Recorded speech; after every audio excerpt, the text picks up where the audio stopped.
S'il vous prenait l'envie de taper Père Goriot sur un moteur de recherche, vous seriez sans doute surpris de constater que le roman de Balzac n'a pas inspiré que des analyses littéraires. Écoutez plutôt. En 2021, Pierre Pestiot, spécialiste des questions de droit de succession, a fait paraître un article dans lequel il recommande à tous les parents qui craignent que leurs enfants ne leur viennent pas en aide leurs vieux jours venus de ne surtout pas suivre l'exemple donné par le Père Goriot, ou avant lui par le Roi Lear de Shakespeare, personnages qui ont tous deux fait le choix de léguer leur patrimoine à leurs enfants de manière prématurée et qui s'en sont mordus les doigts une fois abandonnés par leur progéniture. L'anecdote prouvera, à ceux qui en doutaient encore, que la littérature est capable de dispenser des leçons très pragmatiques, utiles à la vie de tous les jours. Au-delà de cet article, l'actualité du Père Goriot est démontrée par Isabelle Mimouni, professeure de lettres en classe préparatoire et spécialiste de l'œuvre de Balzac, qui vient de signer dans la collection Folio Classique aux éditions Gallimard une nouvelle édition du Père Goriot. Une édition dans laquelle elle propose des pistes de lecture originales à propos d'une œuvre dont on n'avait sans doute pas encore fait le tour. Elle est notre invitée dans ce tout premier épisode des Grands Mots, où je vous souhaite la bienvenue.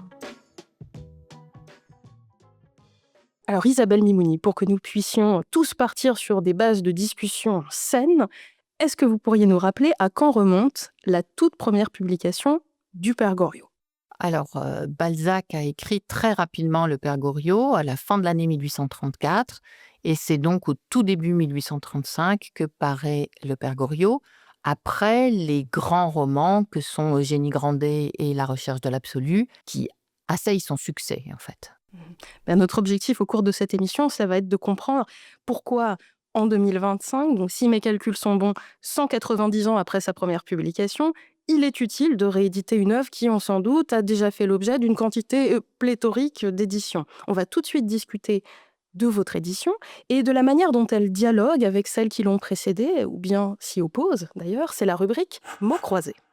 Alors pour commencer, je dois vous avouer que je suis un peu perdue. On ne célèbre pas cette année l'anniversaire de la naissance de Balzac. On ne commémore pas non plus l'anniversaire de sa mort. Le Père Goriot ne fait pas partie des œuvres inscrites au programme du bac de français, contrairement à sa camarade La Peau de Chagrin.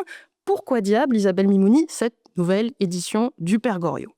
Alors, en fait, ce n'est pas une logique qui serait une logique extérieure aux éditions Folio. Balzac a été un des premiers à rentrer donc dans le livre de poche Folio dans les années 70. Et petit à petit, il est apparu que des livres publiés autour des années 70 avaient quand même un petit peu vieilli dans tout ce qui concerne les préfaces, les notes, tout l'accompagnement du texte de l'auteur. En fait, le Père Goriot en folio Gallimard avait plus de 50 ans et il semblait nécessaire de le renouveler un peu en considérant que l'édition française a évolué entre-temps. Venons-en à cette préface du Père Goriot qui a si longtemps précédé la vôtre dans la collection Folio. Bon, précisons qu'elle a été rédigée par Félicien Marceau et désamorçons tout de suite la bombe. Je vous propose qu'on ne s'attarde pas sur la vie ni sur les vices d'ailleurs de Félicien Marceau parce que ça reste assez indifférent au sujet de cette émission. Sacré texte que cette préface, très séduisant selon moi parce qu'il accumule en très peu de pages des formules qui font mouche. Mais c'est un texte qui est peut-être un peu trop fort en gueule, pour être honnête. Et c'est pour ça que je voulais qu'on en discute. Je vous propose qu'on passe en revue quelques-unes des idées que Félicien Marceau défend dans cette préface et que vous me donniez votre avis à leur propos. Affirmation numéro 1. Quand on commence à lire Balzac, écrit Marceau, il faut commencer par le Père Goriot. Alors, il précise tout de même, pour ne pas se mettre la moitié de la France à dos, que ceux qui ont abordé Balzac autrement ne s'inquiètent pas. Avec Balzac, on s'y retrouve toujours. Simplement, avec le Père Goriot, on s'y retrouve plus vite. Est-ce que vous êtes d'accord avec cela ? Alors d'abord, moi je voudrais dire que je suis assez en désaccord avec des formulations du type «il faut». Parce que c'est très difficile de savoir comment les lecteurs aborderont Balzac. Il n'y a certainement pas de loi. Ensuite, je pense qu'on ne s'y retrouve pas si facilement dans le Père Goriot, que contrairement peut-être à un préjugé, c'est un texte qui est assez difficile, en particulier parce qu'il n'a pas l'unité dramatique que peuvent avoir Eugénie Grandet ou La recherche de l'absolu, justement, qui sont des romans qui sont structurés comme des tragédies classiques, avec unité de lieu, unité d'action, unité de temps, qui font donc une facilité de lecture. Père Goriot, c'est un ouvrage un peu complexe quand même, qui comporte au minimum 3 intrigues. L'intrigue autour de Rastignac, l'intrigue autour de Goriot, l'intrigue autour de Vautrin et on peut même dire des sortes de sous-intrigues ou des amorces d'intrigues, comme par exemple, hein, l'intrigue qui concerne, cette comtesse de Lambert-Ménil qui apparaît comme une silhouette assez rapidement, mais qui est le seul personnage à être capable de duper Maman Vauquer. Ce qui est quand même une capacité assez remarquable. Vous parliez à l'instant d'Eugénie Grandet. Il se trouve que, tout en affirmant que Le Père Goriot serait sans doute la meilleure introduction à l'œuvre de Balzac, Félicien Marceau constate que, par une loi singulière, le premier roman qu'on lise de lui, c'est Eugénie Grandet. C'est-à-dire un livre, qui n'a pas le statut de roman carrefour dont pourrait bénéficier Le Père Goriot, qui instaure dans la comédie humaine le principe de retour des personnages dont j'aimerais bien qu'on discute un instant. Alors effectivement, Eugénie Grandet est un roman, de la claustration en fait, fermé sur le monde de Saumur. On peut même se dire que le choix de la ville de Saumur n'a rien à voir avec la Touraine. Le choix de la ville de Saumur, c'est un problème d'onomastique, et Saumur, ce qui est Saumâtre, ce qui est dans la Saumur. Donc, Eugénie Grandet, c'est un roman fermé sur la ville de Saumur.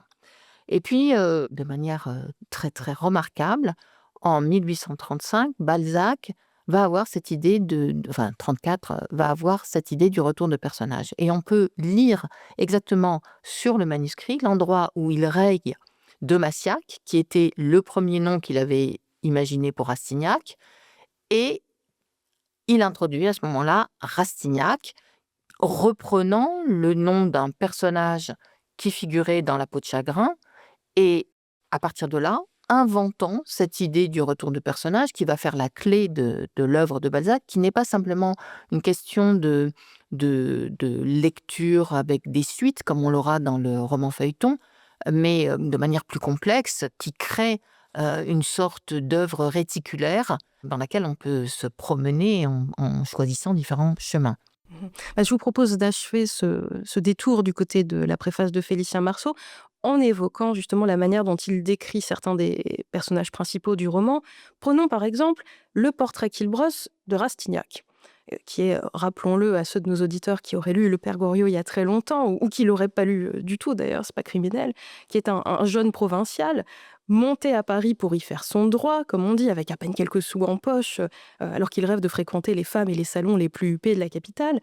C'est lui qui, à la dernière page du roman, prononce cette exclamation très fameuse depuis les hauteurs de Paris, alors qu'il vient d'assister aux funérailles du père Goriot, qui était son voisin de pension. Il s'exclame «À nous deux, maintenant», comme un défi qu'il lance à la capitale. Et de cette phrase, Félicien Marceau écrit «Ce pourrait être un cri de révolte, ce n'était que le cri d'un arriviste».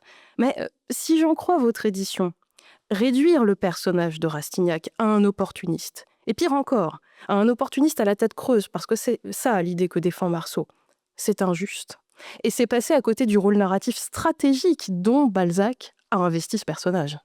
Alors d'abord, affirmer que Rastignac est dénué de tout talent, je pense que c'est aller à l'encontre de la logique de la comédie humaine puisque Rastignac deviendra ministre dans la comédie humaine et on ne devient pas ministre sans talent. Prenons les choses, avec bon sens. Ce qui caractérise Rastignac dans Le Père Goriot et c'est ça qui est passionnant, c'est sa capacité d'observation. C'est un personnage qui apprend parce qu'il observe. Par exemple, quand il est, chez Anastasie de Restaud et qu'il voit Maxime de Trailles, celui qu'il considère comme son rival, il, observe sa redingote, il observe la manière dont ses cheveux sont peignés et ce qu'il conclut, c'est ses propres erreurs. Je vous lis la phrase: «D'abord, les beaux cheveux blonds et bien frisés de Maxime lui apprirent combien les siens étaient horribles» et ce «d'abord» est à comprendre à peine il voit et il comprend et lui que Balzac appelle le spirituel enfant de la Charente, c'est un personnage qui est capable en observant, d'intégrer des codes sociaux qui sont implicites. Donc, ce talent d'observateur, vous devez le considérer comme le moyen de son initiation et de la réussite de son éducation. Si on compare Eugène de Rastignac et Lucien de Rubempré, qui sont deux personnages construits à la fois en symétrie et en contraste, ce qui est visible, c'est que Lucien, lui, n'apprend jamais de ses erreurs Lucien de Rubempré qu'on trouve dans dans Illusion perdue. Et au contraire, Rastignac donc observe et, par une sorte de magie de la littérature, semble prêter ses observations au narrateur-auteur. Je vous lis. Sans ces observations curieuses et l'adresse avec laquelle il sut se produire dans les salons de Paris, ce récit n'eût pas été coloré des tons vrais. Donc, il serait l'œil qui observe. Par ailleurs, je crois qu'il est vraiment très, très, très réducteur de considérer Rastignac comme un arriviste, parce que quand on prend le personnage dans La peau de chagrin, on voit d'une certaine façon un personnage quasi suicidaire, un personnage capable de brûler tous les vaisseaux. C'est lui qui initie Raphaël de Valentin à ce qu'il appelle, avec un néologisme balzacien, son système dissipationnel. Ce qu'il apprend à Raphaël, c'est à se dissiper, à dissiper sa fortune, à dissiper son identité. Et à partir de là, on voit bien que le personnage pourrait être un personnage de la perte de soi et non pas du tout un ambitieux arriviste. Ces ambiguïtés qui sont intéressantes et moi je dirais que peut-être un des traits spécifiques de Rastignac, c'est son audace. C'est un personnage de l'audace et au moment du Père Goriot, de l'audace juvénile, avec ce que ça peut avoir de merveilleux pour Balzac. Mais je me suis fait la remarque en lisant dans votre préface et dans vos notes, tout ce qui est en lien avec cette question de l'homo-duplex, avec les variations de comportement des personnages, la complexité de leur caractère, que vous nous remettiez, nous lecteurs, j'entends, sur le droit chemin interprétatif, parce que si l'on cède à la tentation de considérer les personnages d'un œil trop manichéen, comme le fait Félicien Marceau, comme des monolithes, ici l'arriviste, ici la victime, on comprend mal le discours moraliste de Balzac qui entend montrer par l'exemple de ces personnages la morale relâchée que professe son époque où, écrit-il, se rencontrent plus rarement que dans aucun temps ces hommes rectangulaires à qui la moindre déviation de la ligne droite semble être un crime. Ce passage sur la sinuosité de l'homme moderne, je trouve que c'est l'un des plus beaux de tout le roman. Alors, pour mieux découvrir votre édition, Isabelle Mimouni, je vous propose un petit jeu. C'est le jeu des mots-clés. Je vais vous proposer successivement 3 mots-clés qui figurent tous au moins une fois dans le Père Goriot et qui vont quelque part nous servir de thème de discussion imposé parce qu'il m'a semblé que vous auriez beaucoup à dire à leur propos. En avant pour le premier mot que vous allez découvrir ainsi que nos auditeurs dans un extrait du Père Goriot. On l'écoute. Paris est un véritable océan. Jetez-y la sonde, vous n'en connaîtrez jamais la profondeur. Parcourez-le, décrivez-le. Quelque soin que vous mettiez à le parcourir, à le décrire, quelque nombreux et intéressés que soient les explorateurs de cette mer, il s'y rencontrera toujours un lieu vierge, un antre inconnu, des fleurs, des perles, des monstres, quelque chose d'inouï, oublié par les plongeurs littéraires. La maison Vauquer est une de ces monstruosités curieuses. Notre premier mot-clé, chère Isabelle Mimouni, c'est Paris. Alors ça paraîtra un choix un peu banal à ceux qui nous écoutent sans doute, mais c'était un choix incontournable pour parler de votre édition parce que elle me semble refaire du Père Goriot un roman parisien. Et je dis intentionnellement refaire, parce que vous nous apprenez dans votre préface que c'est ainsi que Balzac l'avait pendant longtemps étiqueté. Alors, je voudrais, avant de vous répondre, revenir sur l'extrait que vous venez de lire, que je trouve extrêmement bien choisi, avec la métaphore de la sonde et de l'océan, qui sera repris quasiment à l'identique par Victor Hugo dans Les Misérables.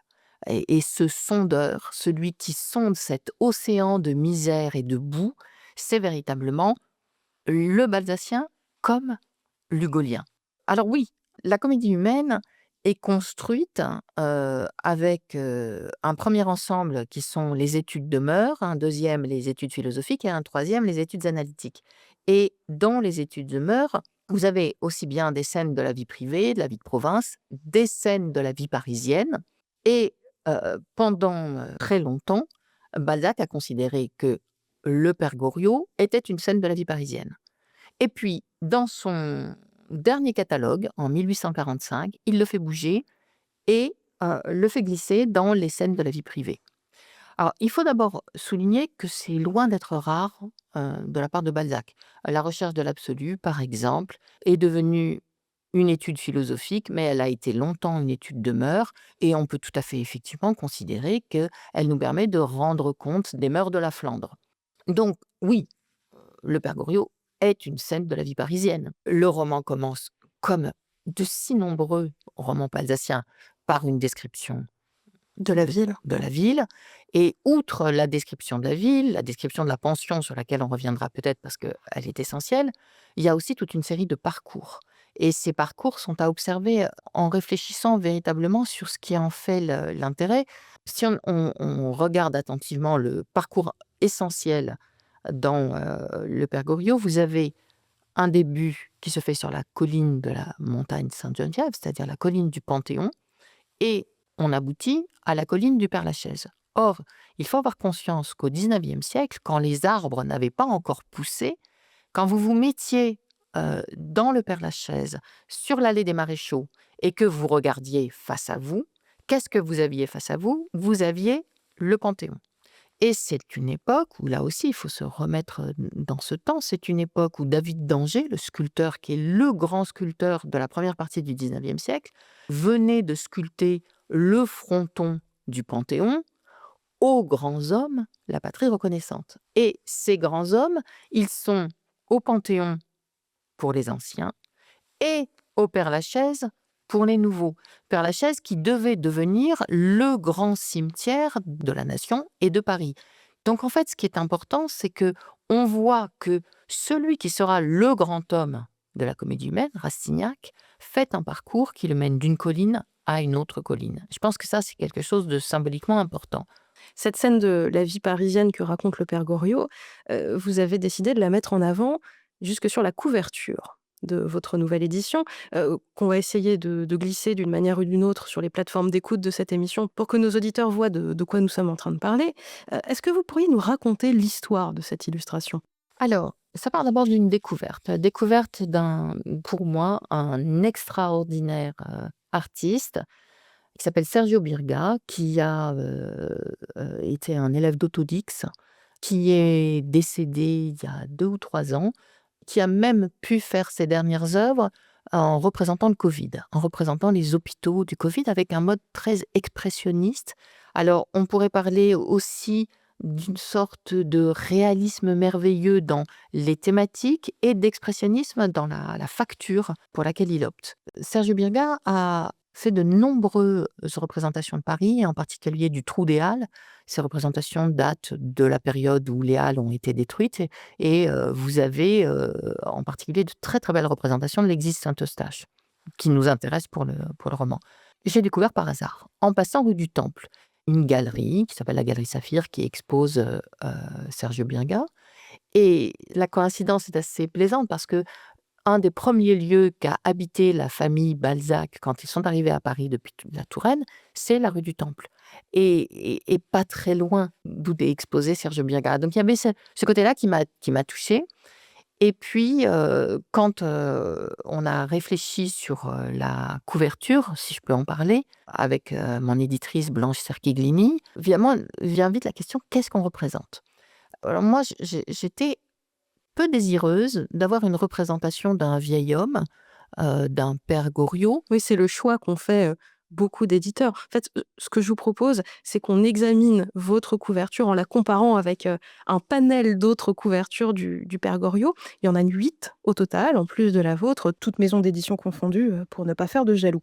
C'est vrai que certaines d'entre elles ont fait le choix de représenter un personnage du roman en particulier, souvent le Père Goriot, seul ou avec ses filles. Vous n'avez pas fait ce choix-là. Oui, parce que justement, comme je vous l'ai dit, pour moi, il y a véritablement 3 intrigues. Il y a Rastignac, Goriot et Vautrin, Et Vautrin est loin d'être un personnage anodin dans les Pères Goriot. C'est une véritable clé, c'est l'entrée en scène de celui qui va être peut-être l'un des personnages les plus extraordinaires de notre littérature, qui est le père de Jean Valjean, si je peux me permettre. Et donc, laisser Vautrin dans l'ombre, ça me semblait inimaginable. Alors bien entendu, il aurait été bizarre de mettre un jeune homme sur la couverture. Donc, j'avais cette réticence. Alors, je trouvais que la couverture qui propose un homme de dos, là je vois la numéro 7, qui n'a pas tellement d'âge. On a du mal à... il fait un peu plus la quarantaine, alors ça fait un peu compromis entre le vieil homme et le jeune homme. Exactement. Il a peut-être trop d'assurance pour être Rastignac, pas assez trapu pour être Vautrin et pas assez vieux et courbé pour être, Voilà. pour être Goriot. Mais disons que ça représente bien ce masculin. Et en plus, le fait de le positionner sur un balcon et qu'il regarde de haut, c'est un petit peu cette idée qu'on a eue quand on s'est dit avec Blanche Cerquilini que le héros du roman étant d'une certaine façon Paris, on pouvait essayer d'avoir une sorte de regard surplombant sur Paris. Et c'est ça qu'on a cherché en fait après, parmi les gravures de Sergio Birga, c'est de trouver une gravure qui permettait d'être au-dessus de la mêlée. Et c'est pour ça qu'on a choisi ces toits parisiens qui nous semblaient vibrer en même temps d'humanité. Moi, ce que je trouve intéressant dans votre couverture, c'est qu'elle plonge immédiatement le lecteur dans une atmosphère inquiétante, ce qui n'est absolument pas le cas de toutes les autres couvertures qui figurent dans ce panel, même celles dont l'idée de départ était proche de la vôtre, c'est-à-dire une représentation de la pension ou du Seine parisienne. Je pense notamment à la couverture numéro 3, qui était une bonne idée sur le principe, proposant ce plan de coupe de la maison Vauquer, un peu à la manière dont... Le Pérec. Ouais, et de la manière dont Balzac lui-même décrit la pension au début du roman, étage après étage, pièce après pièce. Mais quand on la regarde d'un peu plus près, cette couverture numéro 3, on a l'impression d'un intérieur de maison de poupée. C'est extrêmement propre et en ce sens, tout le contraire de cette espèce de bouge qu'est la pension Vauquer. Il y a quelque chose d'extrêmement froid aussi dans ces couvertures. Et c'est là que je trouvais que le talent de Birga mettait en valeur, oui, ce tourment qui caractérise la vie parisienne. La pension Vauquer ne peut pas être considérée comme un lieu lisse. Je pense que, j'ai même vu, hein, je ne dirai pas dans quelle édition, une note à pension renvoyant à l'idée de pension comme pensionnat de jeunes filles ou pensionnat pour étudiants, ce qui relève d'un contresens, mais tellement inimaginable que non, cette pension, Balzac la rapproche de l'hôpital des Vénériens et il y inscrit une statue de Vénus au vernis écaillé. À voir le vernis écaillé qui la couvre, les amateurs de symboles y découvriraient peut-être un mythe de l'amour parisien qu'on guérit à quelques pas de là. Sous le socle, cette inscription à demi effacée rappelle le temps auquel remonte cet ornement par l'enthousiasme dont il témoigne pour Voltaire, entré dans Paris en 1777. Qui que tu sois, voici ton maître, il l'est, le fut et doit être.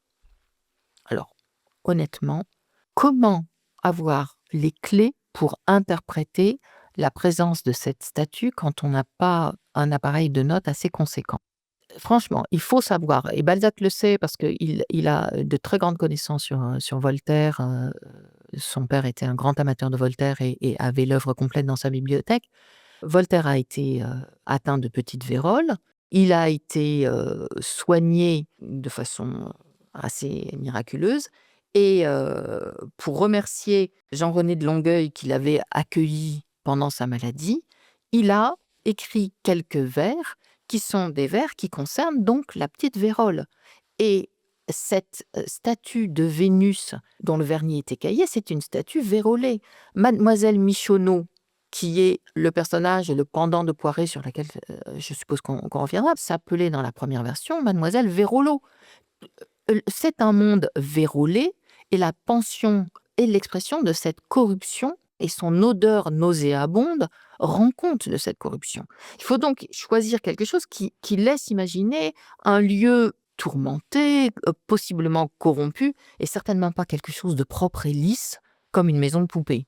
Ouais, et sur votre couverture, On discerne notamment une silhouette qui est en train de fermer les rideaux à l'une des fenêtres, laissant supposer qu'il se trame dans les murs de la pension quelque chose de possiblement interlope, hein. Ce que je trouve aussi intéressant en comparant ces couvertures, c'est la manière dont elles représentent la ville de Paris.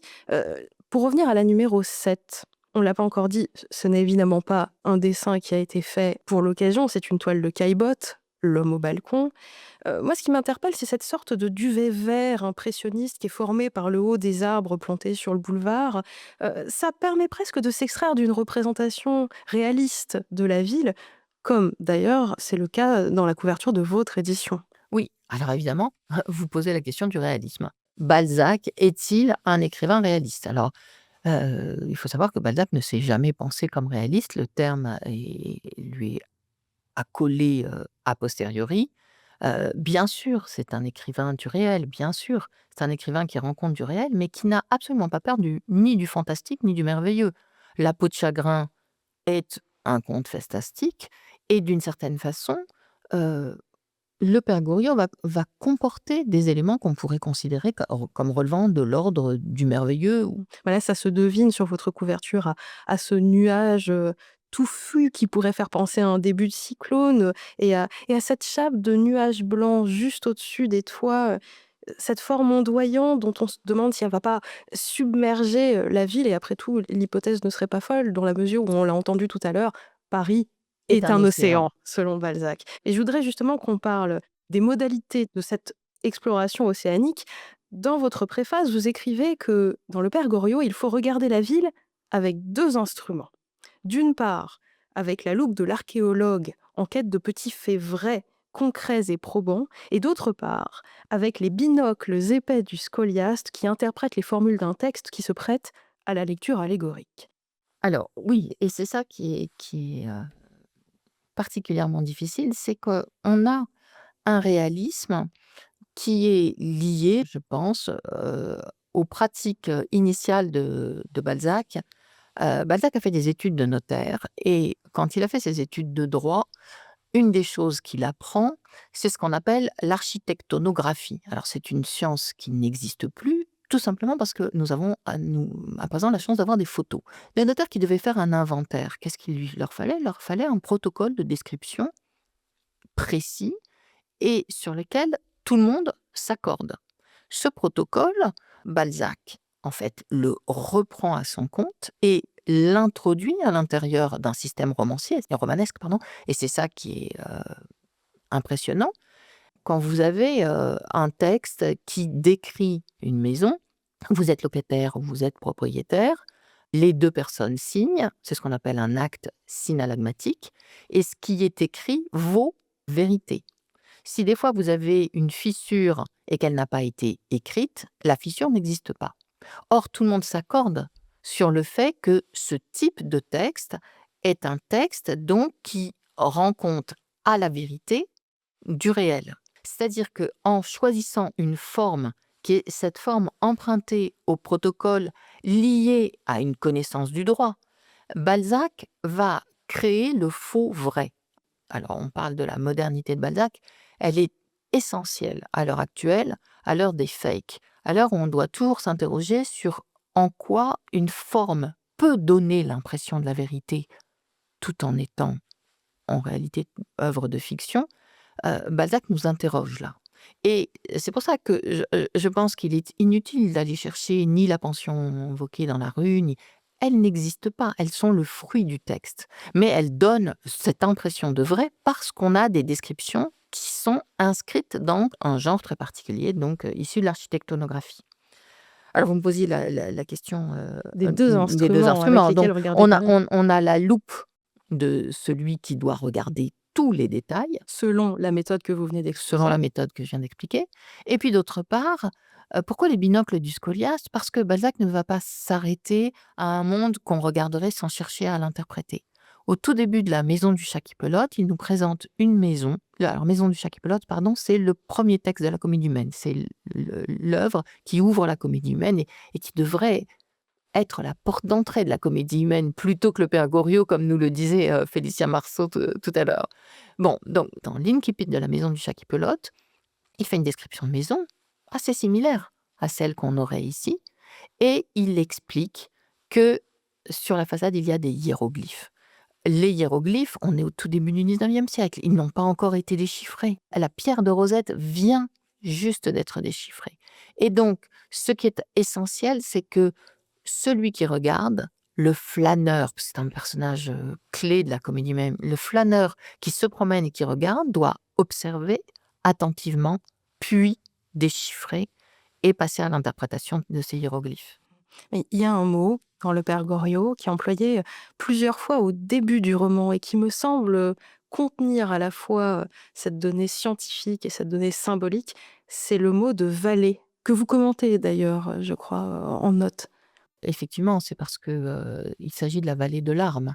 Quand s'ouvre le Père Goriot, cette vallée est une vallée de plâtras, donc qui nous renvoie à cette corruption, à cette démolition potentielle de la ville et qui est en même temps vallée de larmes. Et cette conjugaison de la vallée de plâtras et de la vallée de larmes, si vous voulez, les 2 expressions semblent se superposer et donc nous inviter à une interprétation allégorique alors même que rien n'est explicitement dit. Mais je me suis demandé d'où venait précisément l'expression vallée de larmes. Enfin, je me doutais évidemment que ça venait de la Bible, mais je ne savais pas dans quel passage précis. J'ai trouvé que ça venait du livre des psaumes, plus précisément du psaume 84. Et je me permets de lire les quelques versets dans lesquels apparaît cette expression vallée de larmes, parce qu'il me semble qu'il y a vraiment un parallèle entre ces versets et la description que Balzac propose de la ville de Paris. Bienheureux éternel, les hommes dont tu es la force. Dans leur cœur, ils trouvent des chemins tracés, car lorsqu'ils traversent la vallée des larmes, ils en font une oasis, et la pluie d'automne vient la recouvrir de bénédictions. Un jour dans tes parvis vaut bien mieux que 1000 ailleurs. Plutôt, ça c'est très intéressant, je pense par rapport au Père Goriot, plutôt rester sur le seuil de la maison de mon Dieu que de demeurer sous les tentes des méchants. Et le mot de vallée, d'ailleurs, n'arrive pas à n'importe quel moment, il arrive précisément au moment où Balzac poste son lecteur au seuil de la maison Vauquer. Et c'est le seuil du roman. C'est une autre perspective que je pense qu'il faudrait absolument travailler. Alors pas seulement sur Balzac, hein, sur tout texte littéraire, la question du seuil. Qu'est-ce qui se passe quand on est en train d'entrer dans le roman?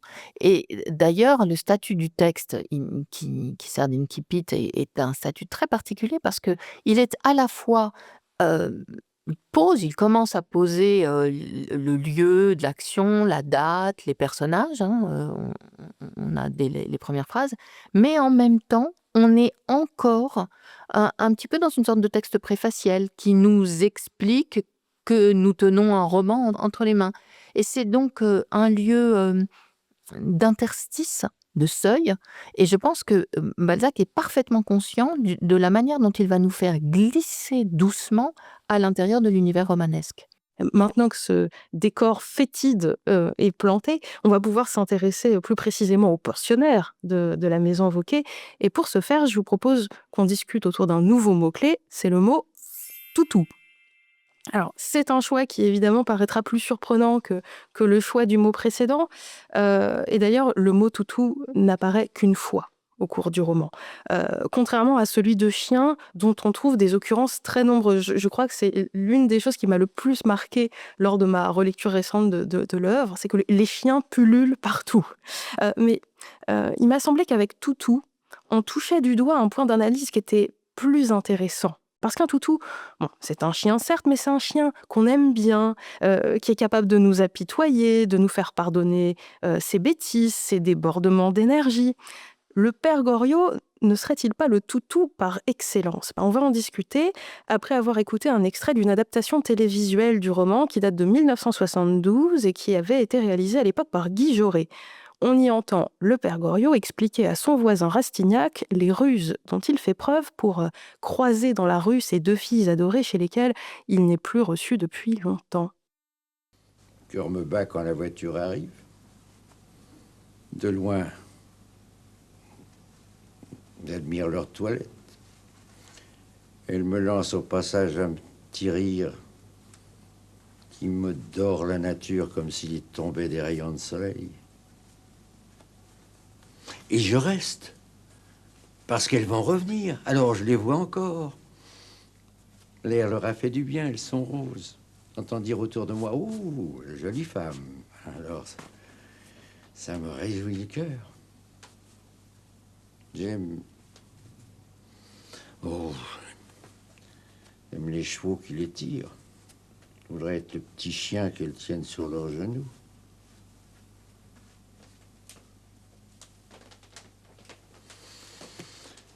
Chacun a sa façon d'aimer, hein.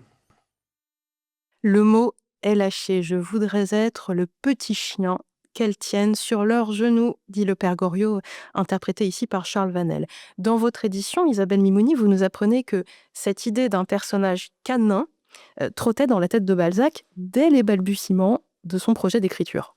Alors, je voudrais d'abord vous remercier d'avoir mis en évidence ce mot toutou sur lequel j'ai fait l'erreur de ne pas mettre de notes. Et vous touchez très très juste avec le mot toutou parce que, comme vous l'avez dit, il n'apparaît qu'une fois dans le roman et il n'apparaît que 2 fois dans la Comédie humaine, ce qui est très très peu évidemment. Or, ce mot toutou, c'est un mot que Victor Hugo vient d'employer en janvier 1834 dans réponse à un acte d'accusation. Victor Hugo, qui se fait le chantre du romantisme, écrit « Je montais sur la borne Aristote et déclarais les mots égaux, libres, majeurs. Tous les envahisseurs et tous les ravageurs, tous ces tigres, ces les Scythes et les Daces, n'étaient que des toutous auprès de mes audaces. » Alors évidemment, c'est du grand Hugo, ça fait rire, dans le grand écart qu'il arrive à établir entre le toutou et les Daces ou les Scythes. C'est ça l'audace romantique. Et je crois que, évidemment, ce mot toutou qui réapparaît dans le père Goriot juste 6 mois après, il fait écho au texte de Victor Hugo. Alors maintenant, sur le fond, le toutou, c'est donc, oui, le chien qu'on caresse, le chien qui est sur les genoux, avec très très certainement une interprétation sexuelle qui peut être proposée dans les tableaux des grands maîtres du XVIIe siècle et du XVIIIe, quand c'est Fragonard. Le petit chien avec sa queue a des consonances sexuelles. Or, le lien que Goriot établit avec ses filles est un lien très ambigu. Et le moment où il dit « je voudrais être le petit chien sur leurs genoux », on le retrouve ensuite au moment où Goriot a payé une garçonnière à Rastignac pour pouvoir accueillir Delphine. Et le père Goriot est là entre les 2 amants et voudrait bien être le petit chien au sein du couple, le petit chien du couple. Donc il y a une très très forte ambiguïté de ce terme, mais s'ajoute à ça, et c'est ça qui est passionnant avec Balzac, c'est en fait la pluralité des potentialités d'un terme ou d'une métaphore en l'occurrence. Alors, la métaphore du chien, on la lit dès ce que les Balzaciens appellent l'album pensée, sujet, fragment, qui réunit les idées. Balzac écrit ses idées dans ce carnet. Et voici ce qu'on y lit, c'est la première apparition de ce qui deviendra le roman. Sujet du père Goriot, un brave homme, pension bourgeoise, 600 francs de rente, mourant comme un chien. Donc évidemment, l'expression figée, l'expression lexicalisée, mourir comme un chien, exprime bien ce qui va être l'élément clé du roman et du destin de Goriot, qui meurt seul, abandonné, comme un chien. Il est une forme de souffre-douleur. Il y a un mot qui est introduit par Balzac, le mot pâtiras, qui veut dire souffre-douleur. Ouais, mais il semblerait, à vous lire, que Balzac déjà accordait beaucoup d'importance à ce projet romanesque, c'est une chose, et que par ailleurs, il avait de l'affection pour son toutou Goriot. Enfin, peut-être que le narrateur du père Goriot n'est pas absolument assimilable à Balzac lui-même, mais enfin, le portrait qui est brossé de Goriot au début du roman est d'une coloration absolument pathétique, et beaucoup d'éléments tentent à le présenter comme un bouc émissaire. Oui, c'est un bouc émissaire, et les larmes qu'on verse encore après avoir lu peut-être 40 fois le père Goriot, au moment où, au cimetière du Père Lachaise, les carrosses de ses filles arrivent vides, je n'arrive pas à comprendre à quel point l'émotion peut encore me prendre alors que je connais si bien ce texte. Oui, c'est un moment abominable et il fait en sorte que ce personnage soit un personnage qui produit une pitié gigantesque. Cette conception pathétique du personnage du père Goriot transparaissait jusque dans les titres successifs du roman, parce que vous nous l'apprenez, le père Goriot ne s'est pas toujours appelé le père Goriot. Alors on a eu le père, qui était plus neutre, plus allégorique si on peut dire. N'oublions pas, hein, le père Goriot sera le Christ de la paternité. Donc on a eu le père et on a eu les souffrances d'un père. Et évidemment, ce titre «Souffrance d'un père» mettait l'accent sur cette souffrance de la victime, ce pâtiras. Titre d'ailleurs que Balzac reprend pour Illusion perdue dans la partie qui s'appelle, à propos de David Séchard, les souffrances d'un inventeur. Ça intéresse Balzac, la question de la souffrance et la lenteur avec laquelle la souffrance tue le personnage de Goriot, dont l'agonie dure sur plusieurs pages. Et je trouve que ce changement de titre est intéressant par ailleurs, parce que, bon, de prime abord, ça ne change pas grand-chose, mais vous écrivez qu'en faisant le choix d'intituler son roman Le Père Goriot, Balzac consacre quelque part un protagoniste au détriment de ceux qui auraient mérité une part du gâteau, à savoir Rastignac ou bien Vautrin. Mais on peut rappeler aussi que Jean-Joachim Goriot ne s'appelle jamais lui-même le père Goriot, évidemment. En fait, le titre de ce livre, ce n'est pas un nom, c'est un surnom dont l'affublent les pensionnaires de la maison Vauquer, avec tout ce que ça charrie, soit de moqueur, soit de méprisant, soit de miséricordieux dans la bouche de Rastignac. C'est donc, en fait, dans la bouche seule des autres personnages qui existent, le père Goriot, et il me semble qu'en choisissant ce titre-là, Balzac fait un clin d'œil implicite à tout le reste de sa constellation de personnages, plus que dans les autres titres qu'il avait envisagés. Alors, le titre est définitivement meilleur, le père Goriot. Il est meilleur dans ses ambiguïtés, en fait. Parce que, comme vous le signalez, à la fois il reprend la notion de père, malgré tout, mais il la reprend avec le sobriquet qui est derrière. Or, quand on a la connaissance de Eugénie Grandet, on sait que le père Grandet, quand on ose l'appeler devant lui père Grandet, réagit avec violence et personne ne s'amuse à plaisanter vis-à-vis de Grandet. Alors que Goriot, on l'appelle père Goriot de face. Le sobriquet est donc une violence sociale faite à Goriot qui, d'année en année, monte dans les étages de la pension, c'est-à-dire s'appauvrit et devient véritablement le souffre-douleur de cette pension.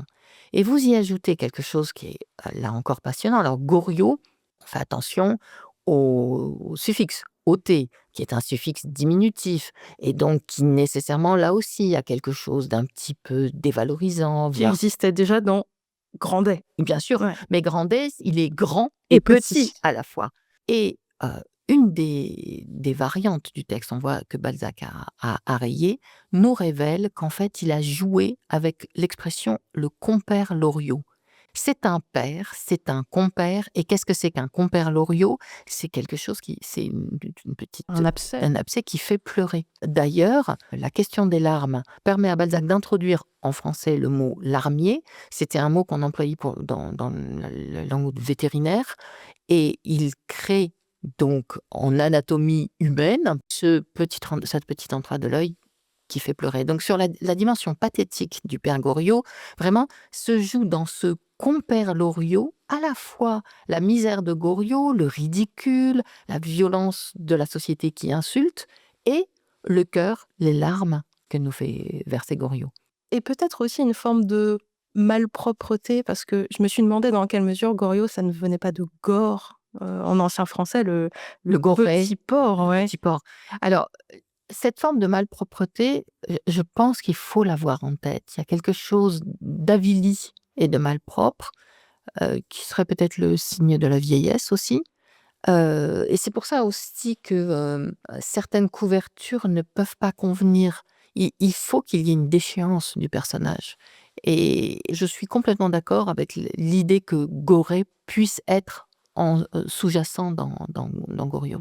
Ouais, au-delà du père Goriot, la quasi-totalité des personnages fait l'objet à un moment ou à un autre d'une métamorphose animale. Vautrin, par exemple, cache sont passés de forçat et se transforment en ours, écrit Balzac, lorsqu'il défait son gilet et découvre sa poitrine velue. Il bondit comme un lion juste avant son arrestation. Mais la métamorphose la plus originale du roman, c'est peut-être celle de Poiret, lui aussi pensionnaire de la maison Vauquet, qui a plutôt pour sa part des allures de perroquet, puisqu'il souffre d'idémisme, maladie consistant à répéter les fins de phrases prononcées par les autres personnages.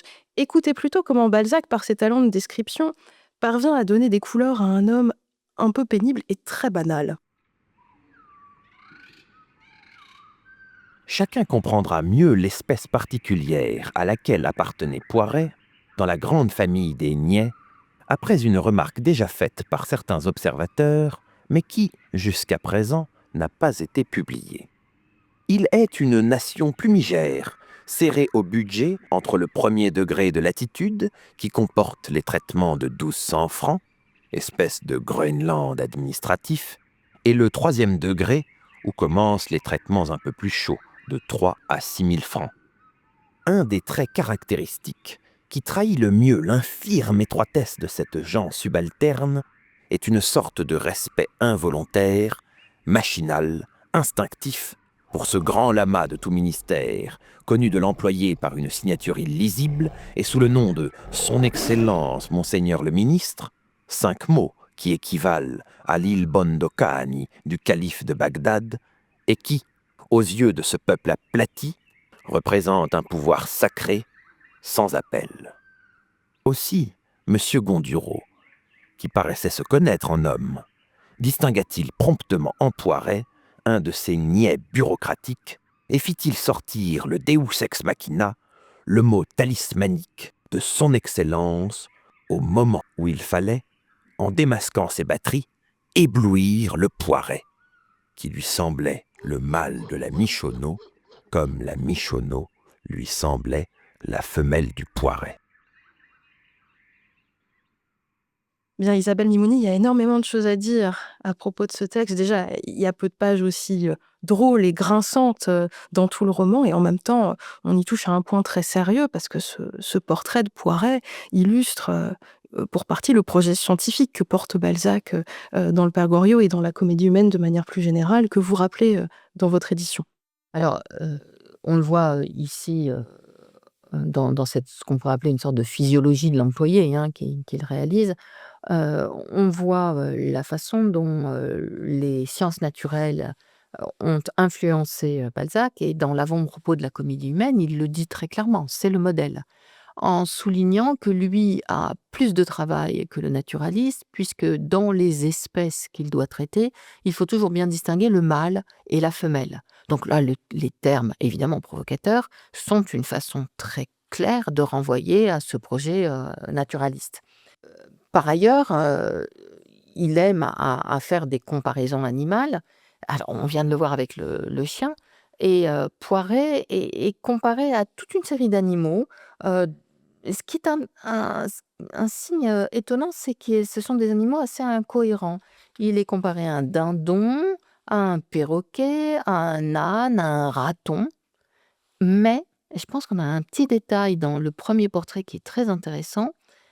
Balzac nous dit: peut-être avait-il été receveur à la porte d'un abattoir. S'il est un animal, il est aussi un animal capable de tuer les autres animaux. Et c'est ça le traître.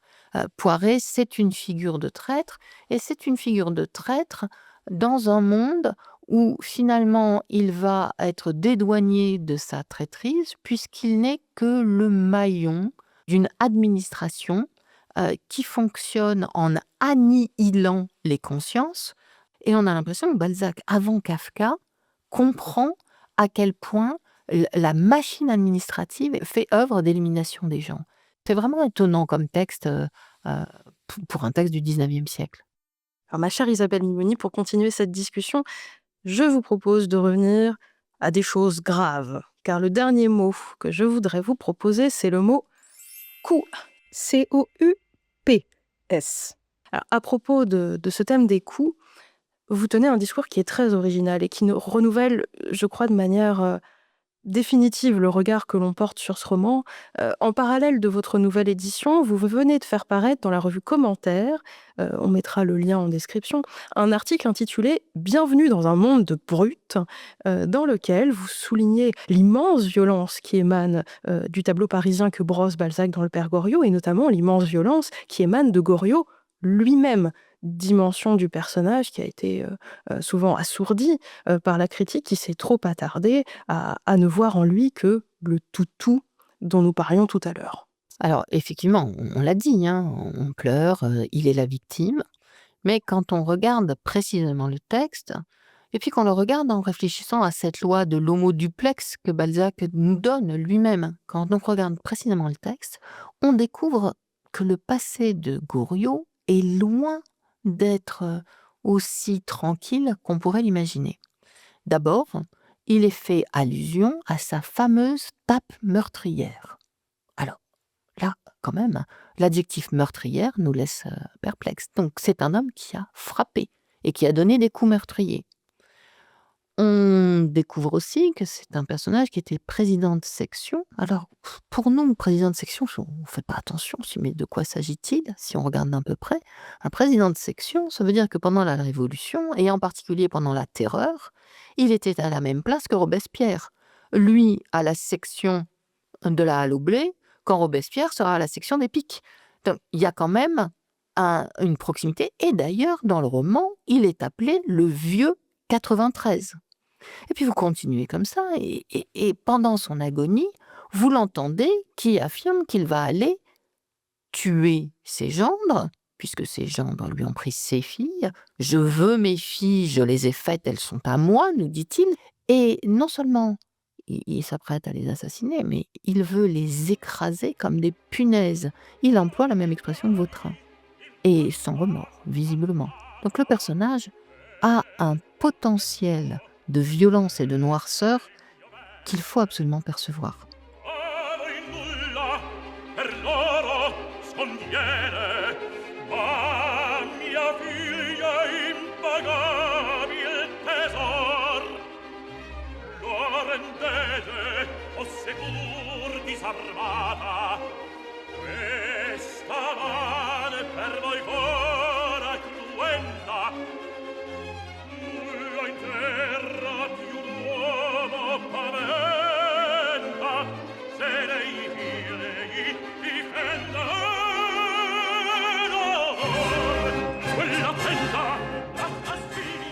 Cette main pour vous sera cruelle. Rien sur terre ne peut effrayer un homme qui défend l'honneur de ses enfants. Voilà ce qu'affirme Rigoletto dans l'extrait de l'opéra de Verdi que nous venons d'entendre, et qu'aurait pu dire à sa place le père Goriot, cet homme placide mais capable d'une violence criminelle, on vient de le dire, lorsqu'il s'agit de secourir ses deux filles. En parlant de coups, il en est d'une deuxième sorte dans le roman, ce sont les coups de théâtre. Et vous soulignez dans votre édition la théâtralité du roman. Alors, vous avez très très très bien fait de choisir Rigoletto. Il ne faut pas oublier que Rigoletto, en fait, est une réécriture du Roi s'amuse de Victor Hugo, qui paraît en 1832, et que dans Le Roi s'amuse, le père Triboulet, ce bouffon qui fait rire tout un chacun, comme Goriot, Ce compère, ouais. comme Goriot fait rire tout un chacun, ce bouffon se révolte contre François Ier qui a violé sa fille, qui a corrompu la blancheur de Blanche, justement, et Rigoletto ou Triboulet prépare l'assassinat de François Ier. Donc, Balzac a voulu être homme de théâtre. Hein. Un de ses premiers textes, c'est une version d'Othello, qu'il intitule Le Nègre. Shakespeare lui donne une clé de Goriot, c'est le Roi Lear, qui permet effectivement d'avoir ce double aspect. C'est le fou qui perd son royaume et qui perd la raison, mais c'est aussi un personnage qui a la grandeur, le sublime que propose ce théâtre shakespearien. Alors, puisque nous parlons de théâtre, je suis obligée de vous faire lever le voile sur un point qui reste en partie un mystère pour moi. Je raconte notre vie à l'extérieur de cette émission. Il se trouve qu'il y a quelques semaines, alors que nous nous étions vus pour discuter de cet enregistrement, nous avions rencontré un monsieur qui, apprenant votre spécialité balzacienne, vous avait confié s'être mis à la lecture de Balzac sur le tard en étant particulièrement sensible à la dimension comique de ses œuvres. Et vous lui aviez répondu, mais sans rentrer dans le détail, quelque chose qui me trotte dans la tête depuis, à savoir que à partir du moment où l'on a compris que toute l'œuvre de Balzac est construite par rapport à celle de Molière, alors c'est qu'on a tout compris. Alors, vous voyez, on va revenir à des détails. Donc, l'influence de Molière, elle est essentielle. Il ne faut pas oublier que Balzac, en 1826, en tant que libraire-éditeur, publie 2 textes dont il fait la préface, l'œuvre complète de La Fontaine, l'œuvre complète de Molière. Donc, c'est sa source permanente, hein, Molière. Source permanente, en particulier pour les dialogues et pour les quiproquos, on le repère à ce moment-là. Mais pour notre texte à nous, je vois Molière à plusieurs endroits et je pensais justement avec ce monsieur qui nous parlait, je pensais à Maman Vauquet qui a perdu son chat. Ouais, je suis toujours très perturbée parce qu'au musée Balzac de Saché, on présente comme une sorte de petit goodies balzacien le chat Mistigris de Madame Vauquet et ça devient une sorte de petit pet qu'on devrait adorer tous ensemble. Or, C'est manquer la référence. je pense quand même que c'est manquer très clairement la référence. Balzac s'amuse. Elle a perdu son petit chat est mort, à elle aussi. Alors, qu'est-ce que c'est que le petit chat de Madame Vauquet? Le petit chat de Madame Vauquet qui est tenancière d'une maison vérolée, on peut se dire qu'elle l'a perdu depuis très longtemps. Et donc, Balzac joue en fait avec la référence, peut-être aussi avec la chanson qui était très courante à cette époque, c'est la mère Michel qui a perdu son chat. Il y a certainement un jeu entre les deux. Donc, Balzac joue avec la référence et nous demande à entendre derrière ce comique éventuel de situation. Alors, chère Isabelle Mimouni, en vous présentant le concept de cette émission, je vous avais demandé de choisir, sans me le dévoiler, un dernier mot-clé qui va venir s'ajouter à la liste de ceux qui me semblaient résumer les grandes pistes de lecture que vous proposez dans votre édition. Ce sera le mot de la fin. Ce mot, quel est-il? Alors, j'ai choisi épigrammatiquement. Pourquoi? Alors, un Moins mot long. simple que toutou. Un mot long.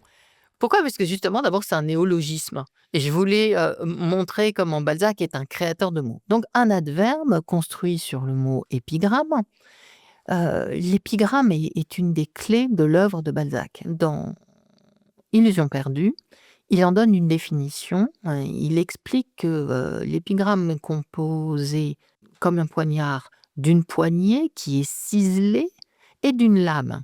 L'observateur non intéressé à la situation ne voit que les ciselures de la poignée. Celui qui subit l'épigramme ne sent que la lame. Et Balzac va jouer fréquemment de l'épigramme et de la puissance de la lame qui rentre dans le cœur de tel ou tel.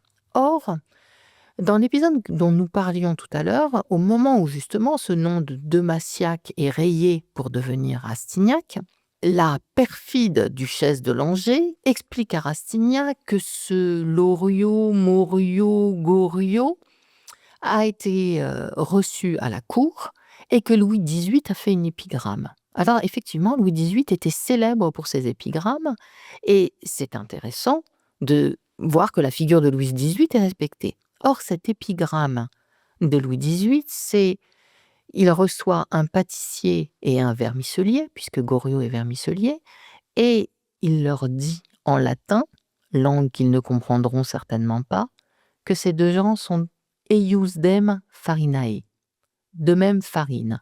Alors bien sûr, il existe une expression française qui dit ce sont des gens de même farine, de même type. Mais là, on a une réactivation du mot farine, de la métaphore farine, qui est une méchanceté, d'une violence extrême. Le roi Louis XVIII, au moment même où, par volonté de conciliation qu'il a lors de la Restauration, conciliation du tiers-état et de l'aristocratie, invite donc des bourgeois qui ont réussi. Mais en même temps même qu'il invite des bourgeois qui ont réussi, il leur jette à la face tout le mépris qu'ils ont d'eux. Or, la duchesse de Langeais ne se souvient pas exactement de l'expression. Et qui retrouve l'expression? C'est Rastignac. Rastignac est un homme de talent qui parle latin et qui a la même capacité de violence que toute cette société et que le roi Louis XVIII lui-même. Merci Isabelle Mimouni de vous être prêtée au jeu des grands mots et de nous en avoir tant appris sur le père Goriot. En plus de la nouvelle édition du roman, je précise que vous avez fait paraître récemment, toujours dans la collection Folio Classique chez Gallimard, un volume qui réunit les 3 premières nouvelles de la comédie humaine, on en parlait un petit peu tout à l'heure, La maison du chat qui pelote, Le bal de Sceaux et La bourse, et qu'on peut vous lire notamment dans les revues Commentaires et L'Éléphant, où vous nous parlez de Balzac en particulier, et de littérature et de langue française en général. Pour ma part, chers auditeurs, j'espère évidemment que cet épisode vous aura donné l'envie de partir ou de repartir à la rencontre du père Goriot, et je vous dis à la prochaine pour disséquer un autre classique qui, lui non plus, n'aura pas dit son dernier mot.